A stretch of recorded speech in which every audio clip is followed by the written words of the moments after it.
Assalamualaikum warahmatullahi wabarakatuh.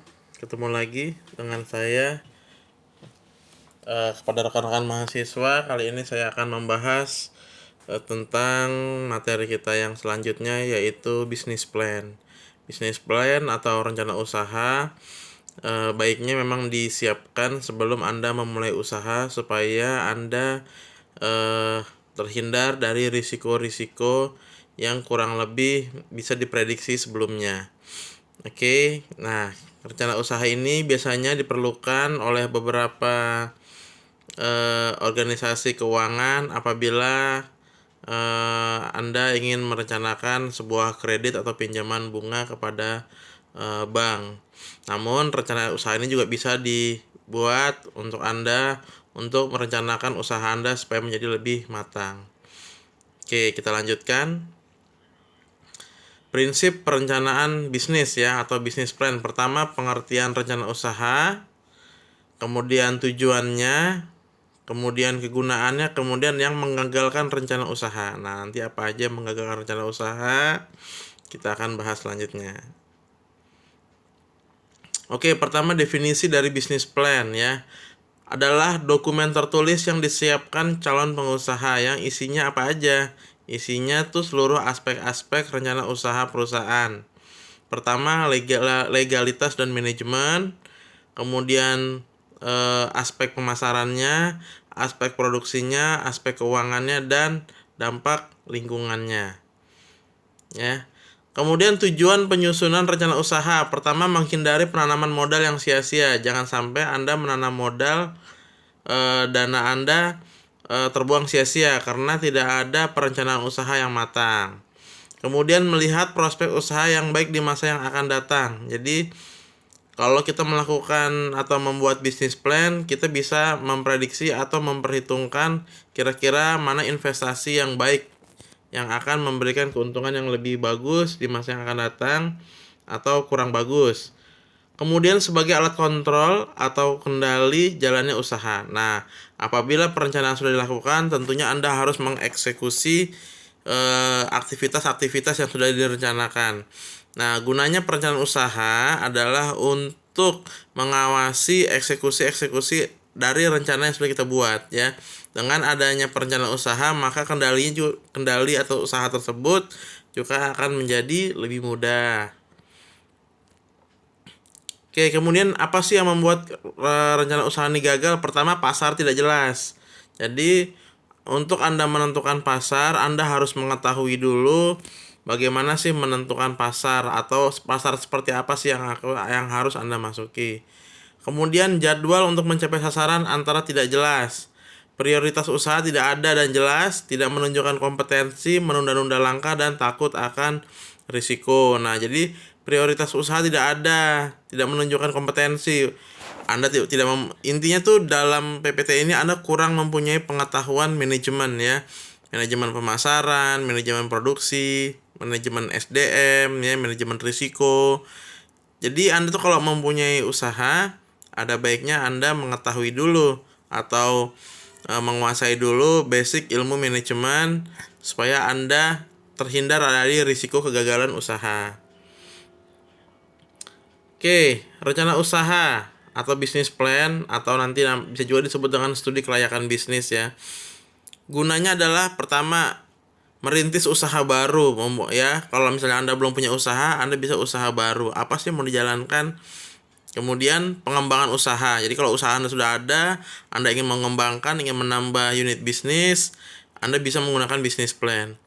Kemudian pemilihan jenis usaha atau investasi. Nah, kalau Anda ingin berinvestasi, Anda harus menentukan mana investasi yang dibutuhkan. Dengan mempunyai rasio-rasio hitungan tertentu, Anda bisa menentukan mana investasi yang lebih menguntungkan, mana yang kurang menguntungkan.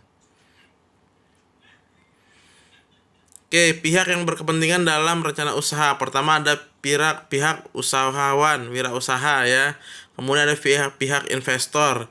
Jadi kalau misalnya Anda ingin mendirikan usaha, Anda kekurangan modal, Anda dapat merekrut atau mendapatkan dana dari investor, dari bank bisa, dari kreditor bisa. Jadi nanti tinggal bagaimana apa kemampuan Anda dalam membayar kewajiban-kewajiban tersebut. Kemudian pihak masyarakat dan pemerintah. Apabila Anda ingin menjalankan sebuah proyek, Anda bisa menghimpun dana dari masyarakat atau dari pemerintah. Oke, tahapan rencana usaha. Berdasarkan tahapannya, rencana usaha atau SKB dapat dilakukan melalui langkah-langkah sebagai berikut. Pertama, temukanlah ide dan gagasan. Nah, gagasan ini kita dapatkan dari mana sih? Bisa dari macam-macam ya, bisa dari rekan bisnis, bisa dari majalah, bisa dari buku, bisa dari pengalaman orang atau orang yang sukses yang menginspirasi Anda, bisa dari lingkungan sosial Anda. Itu nanti Anda akan muncul ide atau gagasan-gagasan untuk melakukan sebuah usaha. Kemudian formulasikan tujuannya ya. Jadi kita rancang. Kalau kita ingin membuat usaha, kita rancang dulu, kemudian kita analisa apakah bisnis atau usaha yang nanti akan kita jalankan ini kira-kira akan sukses atau tidak, akan menguntungkan atau tidak, atau akan ternyata kurang menguntungkan ya. Baru nanti setelah diketahui hasilnya baru kita bisa ambil keputusan. Oke, rencana usaha ya, penemuan ide atau gagasan, sumber-sumber ide nih ya, bisa dari koran, majalah, media elektronik, atau orang yang berhasil kita lihat seperti itu ya. Kemudian dirumuskan melalui satu peluang dan kemampuan. Tingkat keberhasilan 75% kalau Anda punya kemampuan dan Anda punya peluang. Ya, kalau Anda ikut-ikutan, tingkat keberhasilan 20% banding 80%. Bisa nggak sukses? Bisa aja ya, tapi rasionya lebih kecil. Ini menurut pengamatan 100 mitra binaan ya, Pusat Studi UKM, UI, EU, dan PT Jasa Marga tahun 2002 sampai tahun 2005 wilayah Jabodetabek ya. Kemudian rencana usaha, kita formulasikan tahap perumusan misi dan visi melalui formulasi tujuan bisnis. Pertama keuntungannya kita, kemudian kontinuitas dan tanggung jawab sosial ya. Seperti itu. Nah, masuk ke dalam tahap analisa, kita analisa berbagai aspek manajemen dalam sebuah bisnis. Pertama ada aspek legalitas atau manajemen ya, bisa dari SDM dan legalitasnya, hukumnya gitu ya. Kemudian aspek pemasarannya, kira-kira usaha yang akan kita jalankan ini kira-kira bisa nggak diserap oleh konsumen atau konsumen baru, atau apakah konsumen mana saja yang ingin kita sasar dan berapa biaya yang harus dikeluarkan, berapa harga yang harus ditetapkan, di mana saluran distribusi kita ya, itu dalam aspek pemasaran dan produksi. Kemudian dalam aspek keuangan, bisnis yang akan kita jalankan ini apakah memberikan rasio keuangan yang cukup atau sesuai rata-rata industri atau tidak ya. Nanti dilihat juga dalam laporan arus kasnya, kira-kira menjanjikan atau enggak supaya mendapat melakukan pinjaman dari bank ya. Kalau aspek keuangan buruk, tentunya bank tidak mau juga meminjamkan dananya seperti itu. Kemudian tahapan yang terakhir adalah keputusan. Setelah dievaluasi, dianalisa, maka diambil keputusan. Apakah usaha atau rencana usaha tersebut akan dilaksanakan atau tidak. Gitu. Oke, ini adalah kerangka bisnis plan ya. Bisnis plan yang baik perlu diadakan suatu evaluasi sebagai berikut. Pertama, Anda bikin abstraknya dulu ya, ringkasan pelaksanaan usaha. Kemudian deskripsi usaha ya, dijelaskan produk yang akan dijual, analisa pasar, kemudian strategi pasar, manajemennya, operasi usaha, dan proyeksi keuangan. Nah, karena Anda semester 4 sudah melalui semester 3 yang mempelajari di manajemen SDM, keuangan, pemasaran, strategik ya. Jadi saya anggap Anda sudah mengetahui atau menguasai ilmu manajemen, fungsi-fungsi manajemen tersebut.